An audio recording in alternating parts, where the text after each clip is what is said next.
Hi, my name is Lo, and welcome to the Romance Seriously podcast, where I take a serious look at romantic movies. Today's movie is 2004's Chasing Liberty, starring Mandy Moore and Matthew Good.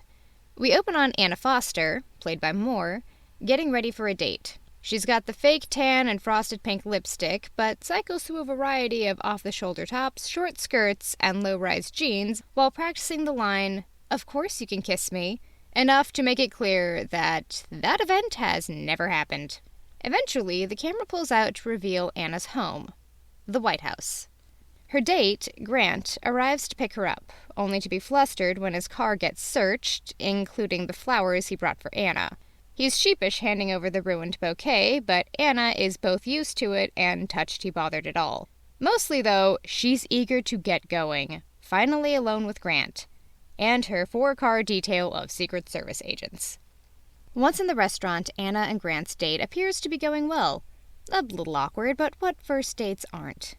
Agent Weiss comments that it looks like Anna, codenamed Liberty, found a good one this time, while his partner, Morales, is more cynical. However, the date gets crashed by a mom and her preteen daughters asking for a picture. Side note, don't do that. Don't bother famous people when they're just trying to do things. We don't accept having to work 24/7. Why should they? Grant asks Anna about it, but Anna brushes it off. She's been the first daughter for 6 years and the governor's daughter for 8 before that. The public eye is really all she knows. Grant says that she'd probably attract just as much attention even if her dad wasn't president, and Weiss compliments Morales' blouse. Grant and Anna talk about college, and when Grant mentions his parents pushing pre-med, it sends Anna on a tangent about how parents want their kids to appreciate the good things in life, but not do any of them. Seeing art is fine, making art is not. Finding love is great, but making love is forever off the table. Before she can get too far down her admittedly accurate rabbit hole, they get interrupted again, this time by 3 men in baggy clothes and ball caps. When one of them offers to make the night more memorable and reaches into his pocket, the Secret Service leaps into action, taking all 3 down with ease. However, they were just friends of Grant pulling out a camera. As the cops and Secret Service sort everything out, Grant ends things with Anna. She's great, but the chaos that comes with her life is too much. After he leaves, she mournfully murmurs, "Of course you can kiss me." Incensed at her dad's overprotectiveness, Anna storms into the Oval Office.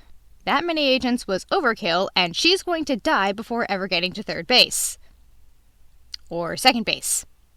However, her dad simply nods at the ranking advisors behind her. Embarrassed, Anna apologizes and leaves, to let her father get back to dealing with an upcoming summit in Prague.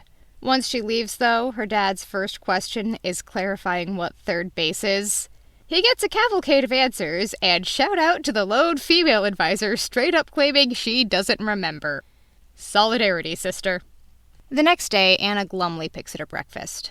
This clearly wasn't the first time one of her dates has been ruined by her father's overprotectiveness, and she only gets madder when he pulls out information that Anna hadn't told him.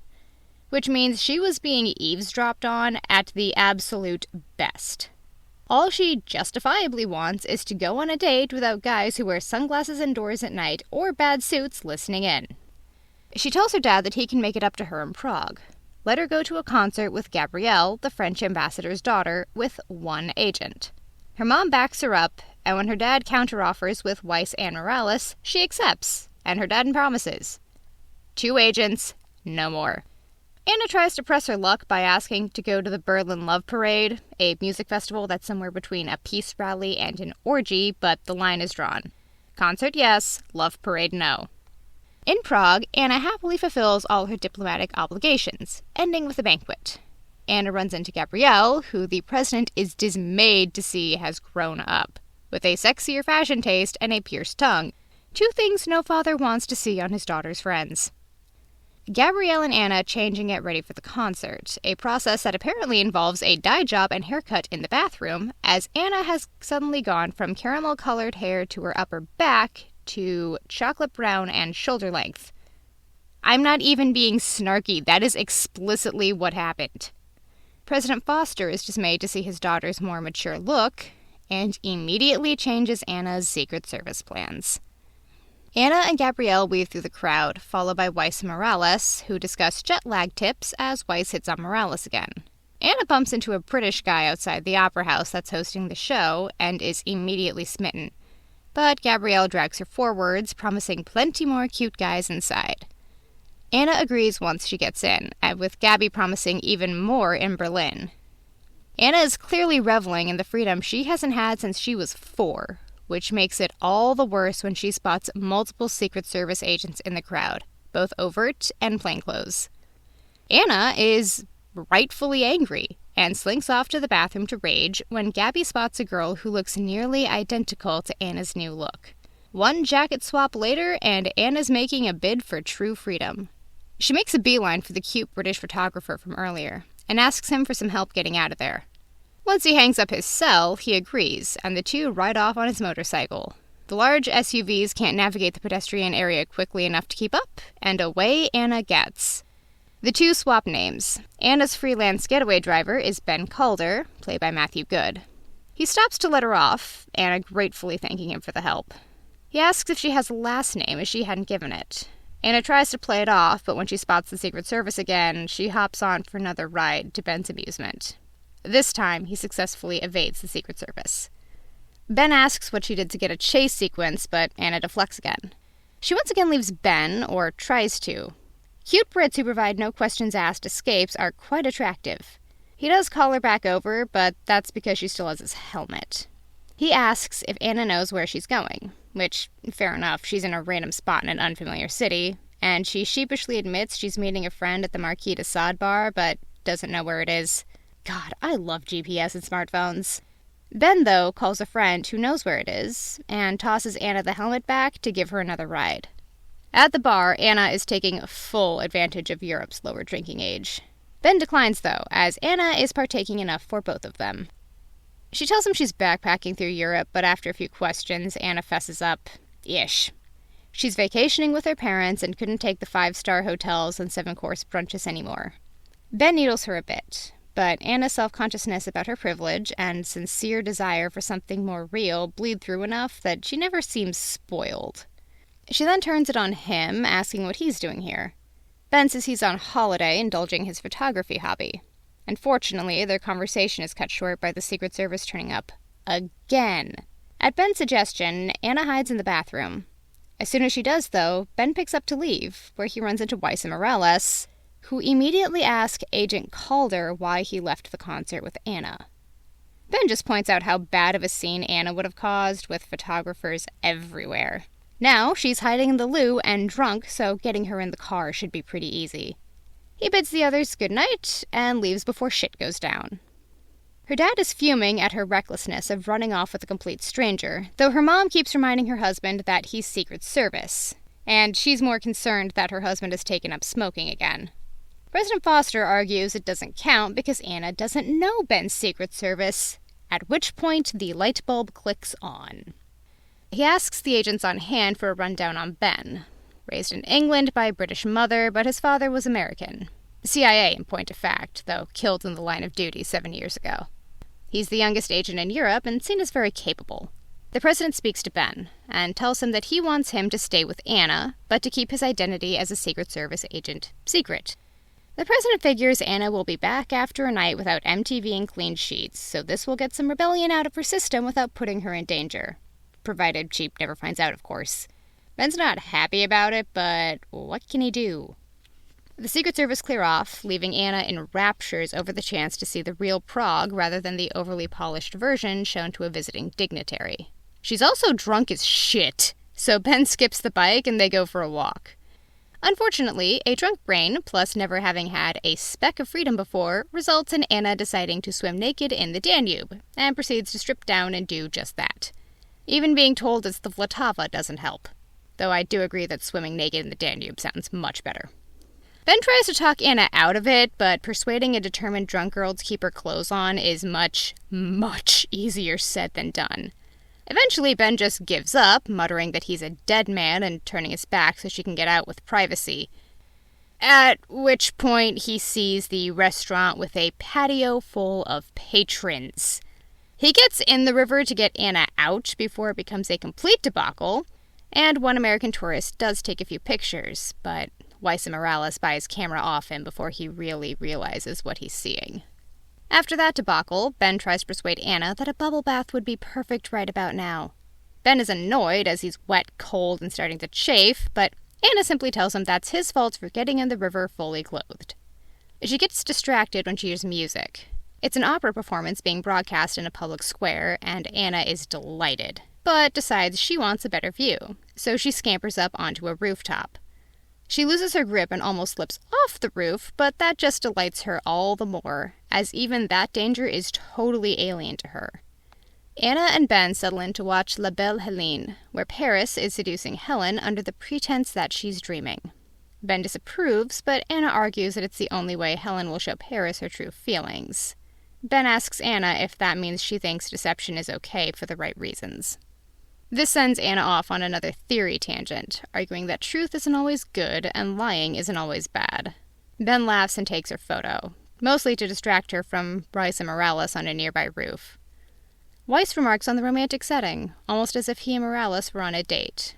When she scoffs and asks if he's on a last-name basis with his girlfriends, Weiss switches to Cynthia, which they both agree is weird and go right back to Morales. Anna and Ben talk about opera. Anna prefers Italian opera, all tragic and romantic. Her favorite is Rigoletto, as she relates to the fool's daughter Gilda, who lives cloistered away from the world.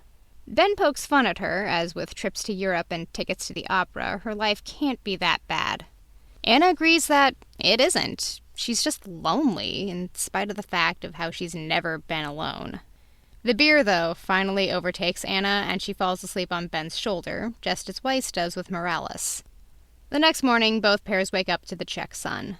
Anna knows that she has to go back to her parents and face the music. With Ben's phone dead, thanks to the Vltava, they go to a train station so Ben can fix his phone and Anna can call her parents. She takes her father to task for breaking his promise, but also owns up to her own bad reaction. Still, she argues that it's mostly her dad's fault, because it's his double cross that kicked off everything. Which, yeah, valid argument. Anna was more than happy to stick to her reduced detail, but when he went back on his word, she lost any incentive to keep her end of the bargain. Her father agrees and apologizes, saying he can learn to lighten up. Right up until he sees the photos from the night before. He starts yelling, ordering Anna to return and not get on a train, which just pisses Anna off so badly that she no longer has any desire to play by her father's rules, and tells him she'll meet her parents on Sunday for the flight home. Instead, she tells Ben her parents turned cool, so she's going to Berlin for the love parade. She asks him to go with her, but Ben tells her he's not chasing her through Europe. Unfortunately for him, Anna has no problems going alone. He tries to talk her out of it, claiming it's too dangerous, real life is overrated, and she doesn't have any money. But Anna will not be deterred, as her new theory is that if something is meant to happen, it will. She's going to Berlin, so Ben is going with her. Weiss and Morales almost catch up to them and board the train to Berlin as well, except Ben and Anna got bad directions and hopped the wrong train. On the train, Anna eyes Ben, telling him she's figured him out. He has a thing for her. Otherwise, why would he have come with her to Berlin? Ben tries to protest, claiming an addiction to exhibitionist runaways. It was in a program where they had to spend all their time with fully dressed homebodies, but he's relapsed. Anna refutes him, as, after all, nobody forced him to come with her. Ben's next tactic is to argue that Anna needs rescuing once an hour, but that just insults Anna to the point that she completely ignores him. Weiss and Morales, meanwhile, have combed the train to Berlin and found no sign of Anna, and Weiss continues to hit on his partner. Morales has hit her limit, though, and asks if he actually gets women with the construction lunch break that is his personality. Weiss doesn't really have an answer. Anna wakes up to an exuberant backpacking Brit named Scotty McGruff. Upon clarifying that Ben and Anna aren't together, he immediately hits on Anna, but Ben intervenes. This just causes Anna to reinforce her plan to split from Ben once the train stops. McGruff takes everything in stride and gives them each a handful of $6 million man stickers. He gives some to everyone he meets, to put them up wherever they go and provide a small reminder of connection whenever they see one. Later on, Ben apologizes to Anna for treating her like a child, clearly attempting to get back into her good graces before the train stops. In the process, he wakes McGruff, who proposes a moment of silence between him and his new friends to honor fate for bringing them together before they get to Venice. To Anna, getting waylaid in Venice isn't really a problem. She's thrilled to be somewhere so beautiful.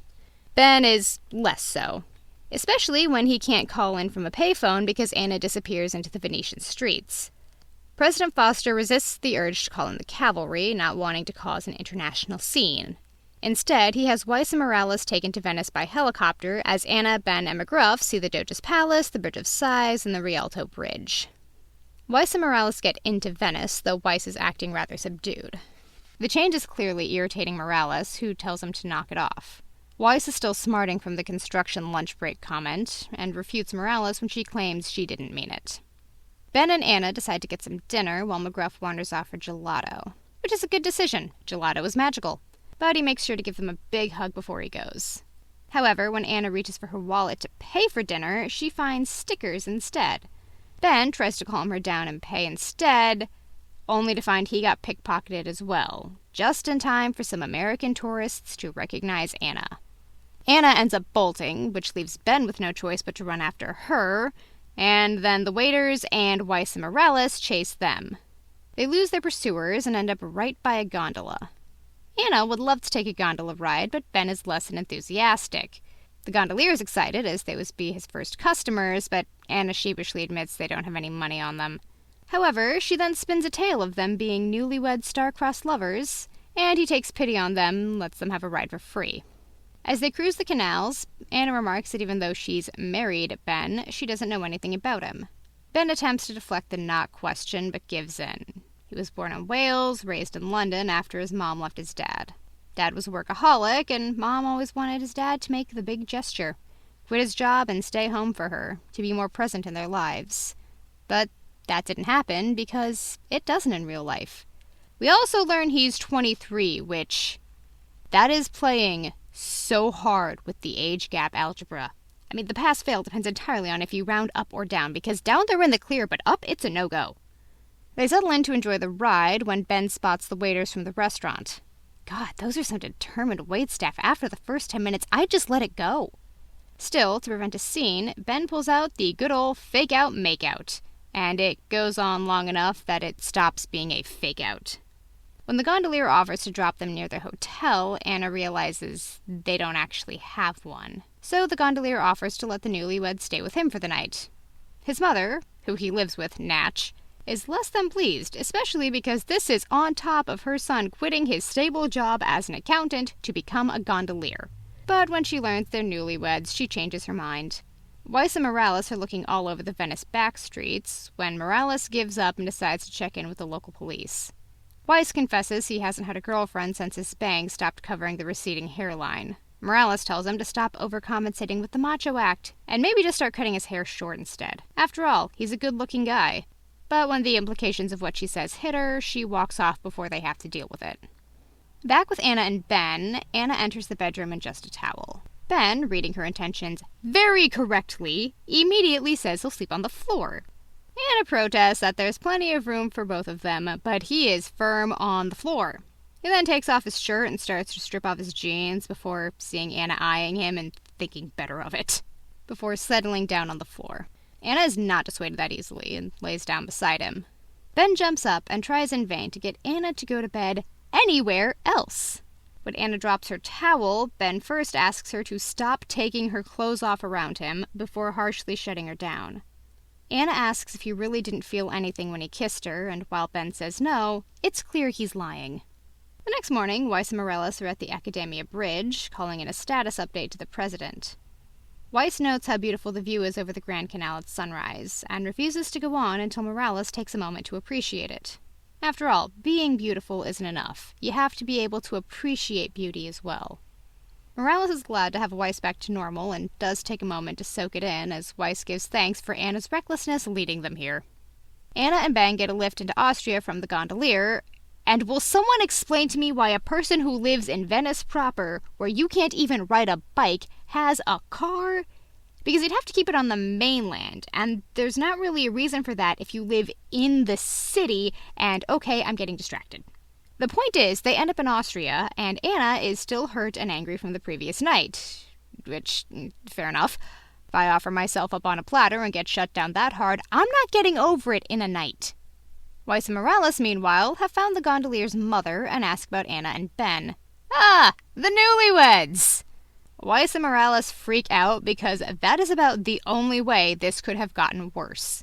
The president, meanwhile, has had enough and orders a full Secret Service contingent to the love parade. Then he finds out that Anna and Ben might have married.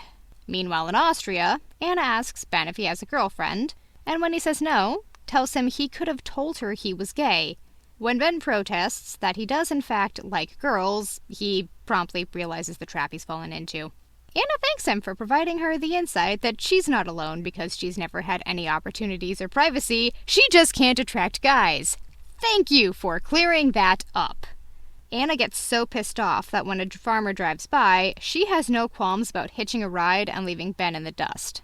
After walking for a while, Anna finds a group of bungee-jumping Germans and McGruff. Anna decides to jump as well, but Ben, through the aid of the bike purchased from an Austrian kid, manages to catch up to her before she can. When Anna protests that she's jumping and Ben can't stop her, Ben decides there's only one thing to do. Cut to the two of them getting ready to tandem bungee jump off a bridge. Ben asks why she's doing this, if she's scared, but Anna retorts that the things that scare you are usually the most worthwhile. Just a theory. And scratch that, her dad actually taught her that lesson. Ben simply holds her tight, and over they go. Around a campfire, Ben and Anna are both still angry at McGruff. He protests that he gave most of their money back, and he stole it for love. He's trying to find a girl he connected with from 30 meters. You can't ignore feelings like that. Ben and Anna are engaging in some light confectionery-based flirting when one of the Germans comes over to loan Ben a sleeping bag and offer to share his tent with Anna, but she says no. Ben remarks that for someone who claims to always be alone, she sure gets a lot of offers. This spurs Anna on to stop living her life in theory and decides to take the German up on his offer. Ben protests, but Anna's fed up and asks why. Ben doesn't trust him. Anna doesn't care. He's not good enough. She still doesn't care. Because Ben was perfectly content with a solitary life until Anna came into it. Still nothing. Anna challenges Ben to, just once, say what he really feels, but when met with silence, she rolls her eyes and goes towards the German. Finally, Ben speaks from the heart. Because he's jealous. He loved kissing her in Venice, and just being near her makes him feel unhinged. Ben seals the proclamation with a kiss, only to be interrupted by his finally fixed phone. But rather than answer it, Ben chucks it aside and gets back to Anna. The next morning, a distinctly post-coital Ben finds his phone and reassures Weiss that he's got Anna and she's safe, only to be told that the order's changed and his assignment has been over since they jumped the train to Venice. Ben, though, has firmly entered the territory of thinking with his downstairs brain and tells Weiss he promised to take Anna to the love parade before hanging up and throwing his phone in the fire. Weiss and Morales resign themselves to going to the love parade, and Morales notes that Weiss buzzed his hair. She asks if he did it for her, which he denies, but she says it's sexy. Weiss takes the opening and kisses Morales, but apologizes when she doesn't return it, until Morales grabs him for a little more. In Berlin, Ben, Anna, and McGruff meet up with Gabrielle, who he quickly falls for. Gabrielle picks up on Anna's glow, and Anna tells her she's in love. Ben, meanwhile, is trying to buy Anna an hour, but Anna overhears him making plans to hand her off. Anna runs, and when Ben catches up to her, he tells her that he's Secret Service. Anna is devastated when she hears the truth. Ben tries to argue that things changed along the way, but Anna is too hurt to care. And yeah, she should be. The only person in her life who she could feel confident liked her for her, and nope, sent by Daddy. Ben tells her he fell in love with her, and Anna tells him to go to hell. She runs back into the crowd, but gets recognized and harassed at every turn. Ben rescues her and escorts her to the emergency evacuation. She's incredibly relieved to be safe, but leaves Ben behind. A few weeks later, Anna is back to her White House prison, though she's much less resistant to it as she heads off to Harvard for college. Weiss and Morales both agree that they should probably get new partners, as Morales reads a bridal magazine. Anna asks them about their relationship and how to find love. Weiss tells her that if she's looking in books, she's looking in the wrong place. The dorms, maybe. And that love may be hard to find, but nothing worth finding is. Like chili cheese fries on campus. Anna is distracted, however, by a $6 million man sticker that someone put up. At Christmas, Anna returns to the White House. Her dad asks if she's having any fun at college. Anna's surprised to hear her father thinks she should have more fun, not less, especially as she now knows he was right and people can't be trusted. Her father is disheartened to realize that's what Anna took from all his protectiveness. He pivots to ask if she's given any thought to the exchange program with Oxford. On a completely unrelated note, he lets her know that Agent Calder quit the Secret Service and is now living in London. In London, Anna stops by a recording in progress of a performance of Nessun Dorma, where Ben is working as a cameraman. She tells him she's studying at Oxford this semester, but really came to find him. She's making the big gesture. Ben eyes her security detail and asks if they'll shoot him if he kisses her. Anna says no, but she will if he doesn't. After a kiss, Anna asks if he'll help her get out of there. The two run off again, this time trailed by Anna's Secret Service agents. Why was so much work put into this movie? Like, it's cheesy, and it's cliched, but the details and the writing mean Chasing Liberty punches, like, way above its weight class. The reveal about Ben is incredibly well done. There are hints to his status as an agent, like the phone call when Anna runs, how he was watching Anna before she asked him for the ride, and that he always made sure the Secret Service saw them before taking off again, but they're small enough and quick enough that they don't give it away prematurely. Even more importantly, everyone in this movie acts perfectly rationally with the information they have at a given time. Like Anna and Ben. There's only a handful of reasons why someone would follow a complete stranger around Europe, and he likes me is a far more logical assumption than dude with a British accent is actually a plainclothes Secret Service agent. Throughout the whole experience, Anna really has no interest to think Ben's actions are shaped by anything but a genuine interest in her as a person, something she hasn't been able to say for her entire life. Of course, finding out that was a lie is going to hit so much harder than it would for an average person. She finally got a taste of something real, outside the walls she's had to live in her whole life, and nope, that was a setup too.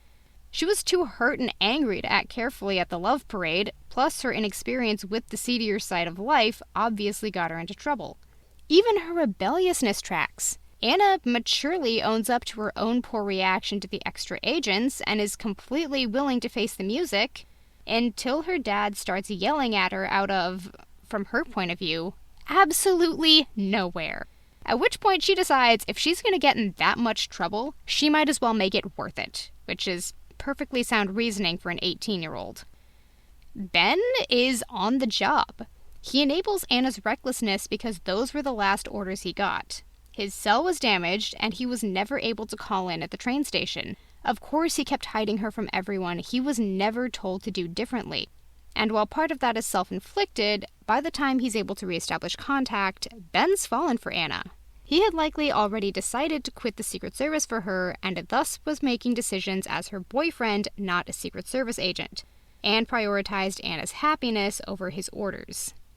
President Foster is in the unique position of being a father who is actually able to keep his daughter locked away from the world, and he does.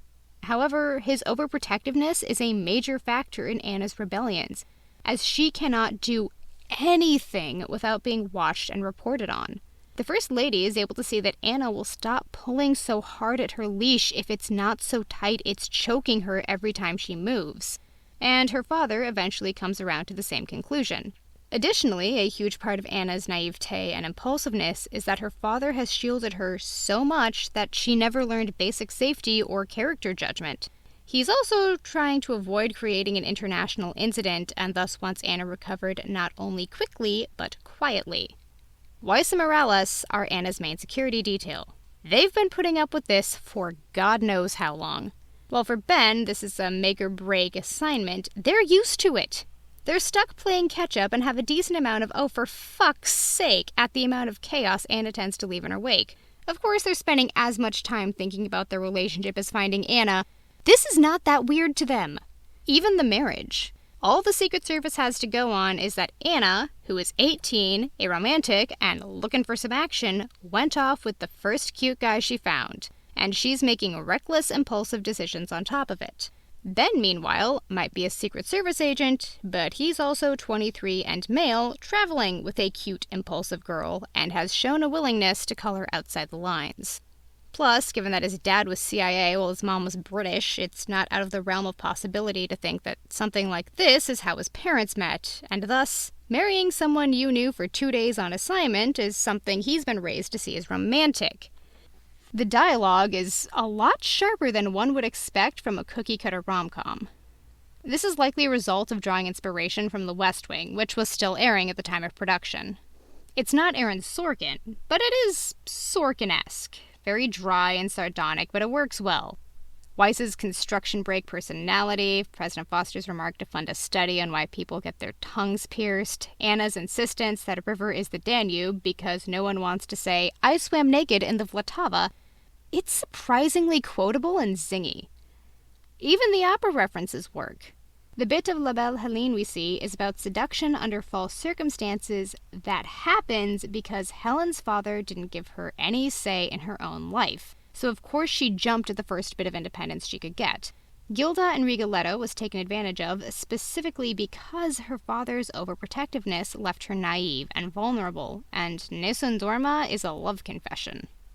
Mandy Moore is great in this, probably because she's playing Mandy Moore, or at least who Mandy Moore was perceived to be in 2004. That's not a dig, I have no idea what she's like as I've never met her, but this was a persona she had years of practice with.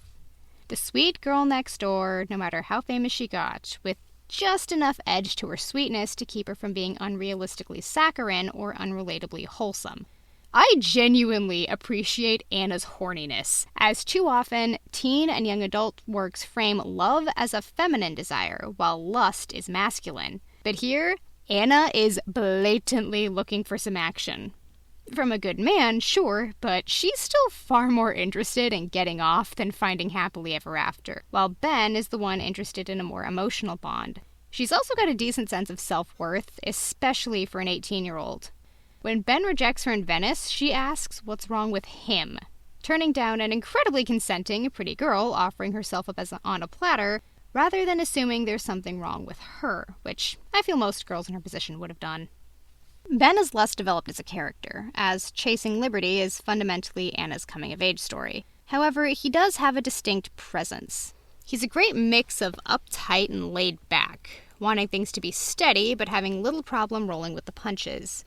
Anna brings a joie de vivre into his life, while his calmness steadies Anna's leap-without-looking tendencies.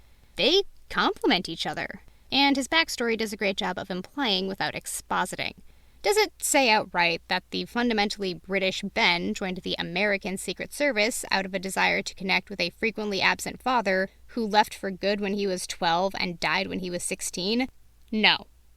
Does that fit, especially considering the two things Ben shows a major interest in are Anna and photography, not his job?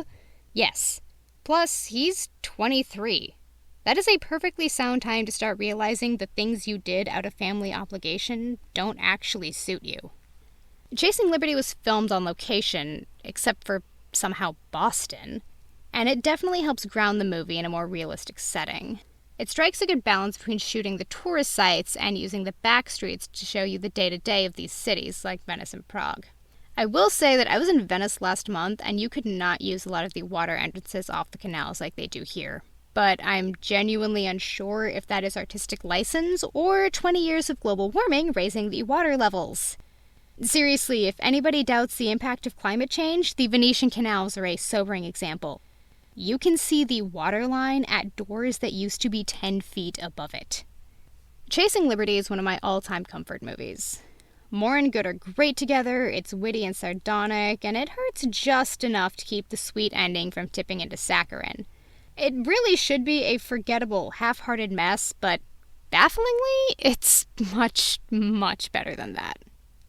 Thank you so much for listening. Please like, comment, subscribe, review, all those things, or find me at the Romance Seriously Podcast at gmail.com or at romancesrsly on Twitter. See you next time!